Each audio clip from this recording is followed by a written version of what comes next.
de Mainvielle, je suis psychologue clinicienne et j'ai fondé Ma Juste Place, comme certaines d'entre vous le savent, pour accompagner les femmes épuisées à se sentir à nouveau à leur juste place dans leur rôle de mère, dans leur rôle de femme, dans leur rôle de businesswoman ou dans leur vie professionnelle, avec leur mari également, dans tous les aspects de leur vie.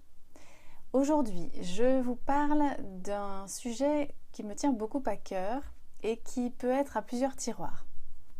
C'est le sujet d'apprendre à demander.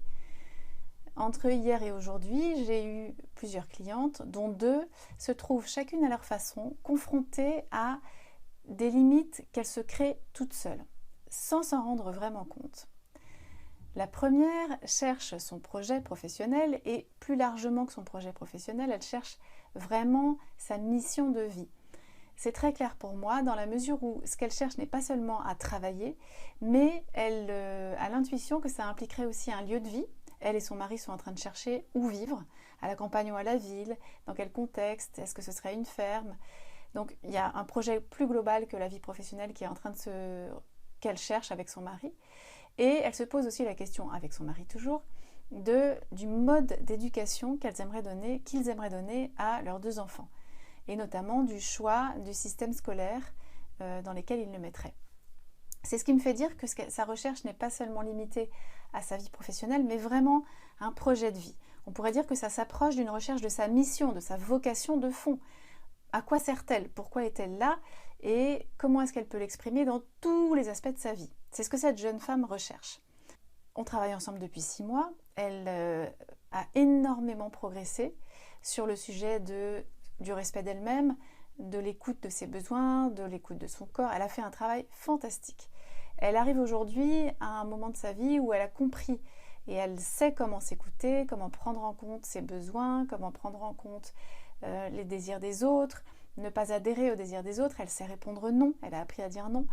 Elle a énormément progressé et elle se trouve à cet endroit, à ce lieu où il faudrait passer à la suite, mais elle ne sait pas comment faire et surtout, à mon sens, elle n'ose pas formuler ses souhaits à la façon absolument dépliée, accomplie, dont elle rêve de les voir se réaliser.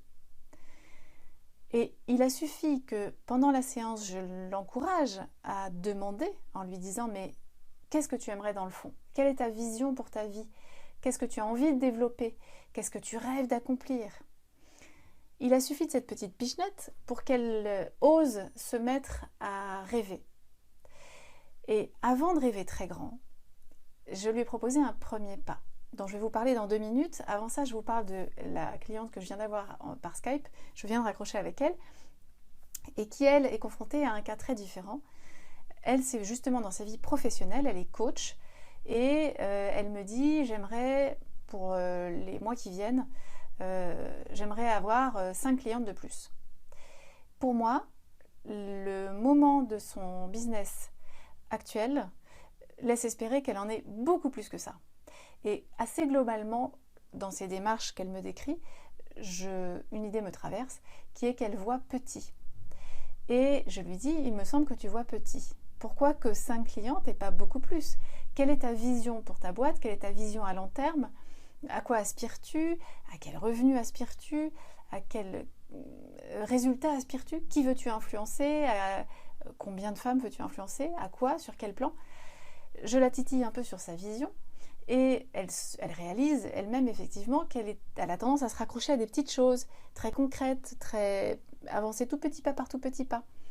Alors moi qui suis plutôt adepte du fait d'avancer petit pas par petit pas, là en l'occurrence, son désir me semble correspondre tellement peu à ce qu'elle développe, à son potentiel, à ce qui lui arrive en vérité, parce qu'elle a énormément de retours de tous ses articles de blog, etc. Elle crée beaucoup d'abondance et elle veut 5 clientes de plus. Que je lui ai soumis cette idée-là. Elle aussi, il me semble qu'elle se limite. Et en réfléchissant toutes les 2, nous sommes tombés sur quelques-unes de ces peurs immenses qu'elle a compris qui étaient la raison même du fait qu'elle se limitait. Je ne détaillerai pas ici les trouilles auxquelles elle a à faire face aujourd'hui. Mais dans les 2 cas, pour ces 2 clientes, et c'est pour ça que je vous en parle à vous aujourd'hui, peut-être que ça vous inspirera aussi, je propose d'apprendre à demander. Alors avant de demander pour ouvrir les vannes en grand, mais c'est ça le but, c'est de s'ouvrir, d'être prête à recevoir. Ces 2 clientes dont je vous parle, à mon avis, pourraient se préparer beaucoup mieux à recevoir, parce que c'est ce qui les attend, c'est de recevoir des grandes choses. Donc pour être prête à recevoir, il me semble important de passer par le fait de demander. Et avant de demander des grandes choses, de demander des choses extraordinaires, apprendre à demander des choses ordinaires. Par exemple, vous dire, tiens, pendant cette semaine, chaque jour je vais demander quelque chose à quelqu'un que je croise dans la rue, ou mon mari, ou un enfant.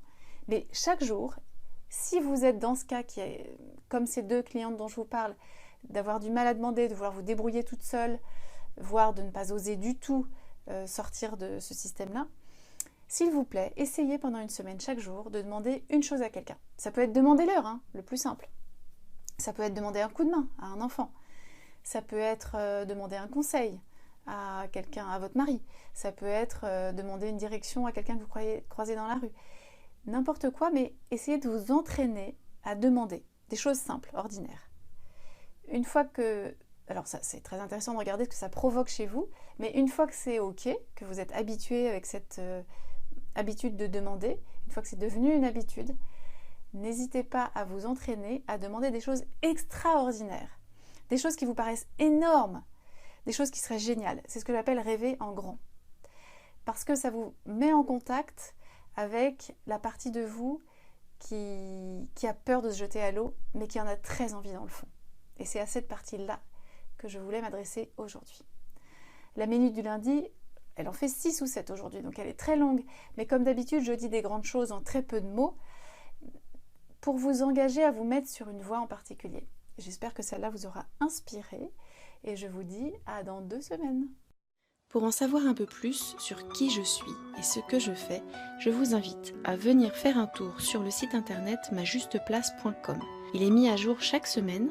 Vous y trouverez des minutes du lundi sous l'onglet blog.